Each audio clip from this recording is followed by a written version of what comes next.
I'm Mariam Zaidi there, bringing us up to speed on the EU's reactions to the Brexit deal rejection. Thank you. All right, well, let's chat more about what's next for Britain and the EU. Kevin Matthews, Assistant Professor of European History at George Mason University, joins me now. Thank you for joining us. Pleasure to be here.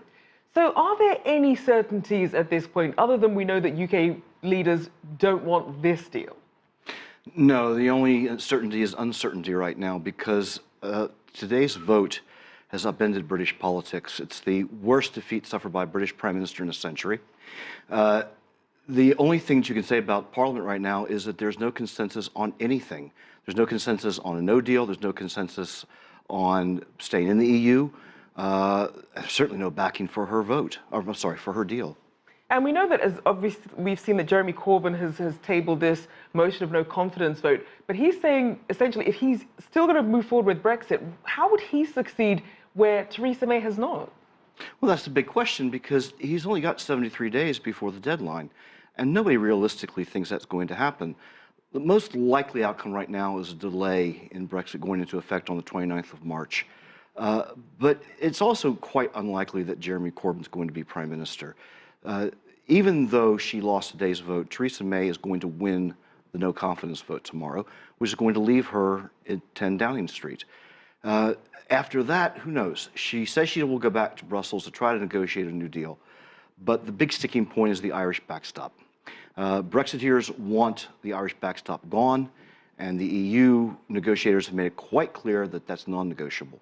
So did we get any sense over the course of these days of debate that the two sides were any closer to reaching any sort of agreement on some of these sticking points? No, sadly, they might be even further apart because people have become more entrenched in their positions. This started out as a dispute within the Conservative Party, and it has now become an existential crisis in Britain. People are defining themselves, who they are, where they stand, what they're all about, what their view of being British or English is all about, actually.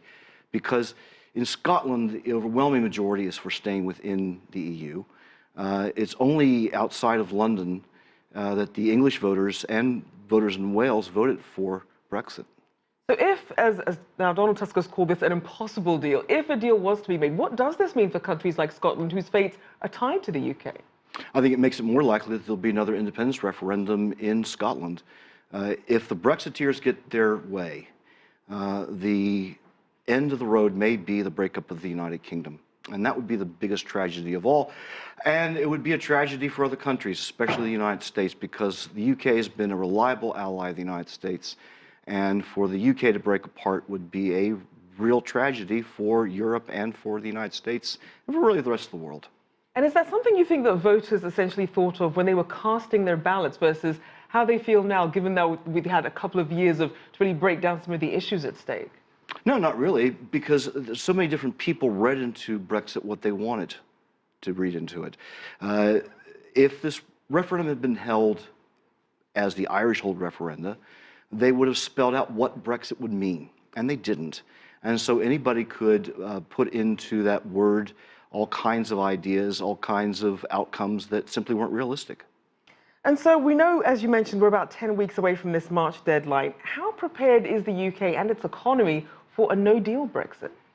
Not very well. There's all kinds of fears that there's going to be massive backups in the ports like Dover. There are people who are stockpiling medicines and food, but nobody knows how long a no-deal Brexit would, the effects of a no-deal Brexit would last. And we know that obviously the first hurdle is the no confidence vote.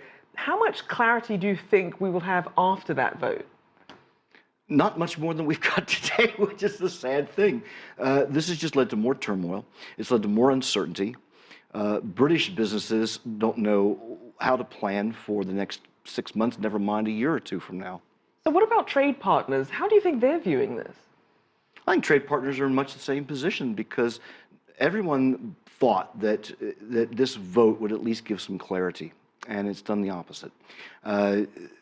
Businesses now have to look forward to years, possibly, of a back and forth.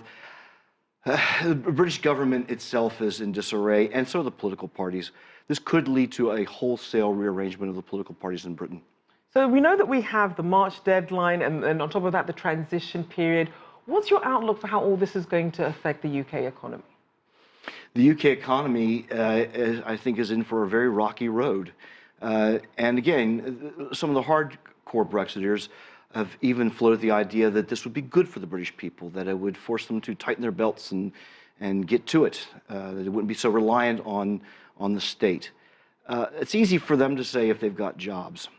But the result of a no-deal Brexit especially could mean that there are going to be even more job layoffs, more unemployment than there is now.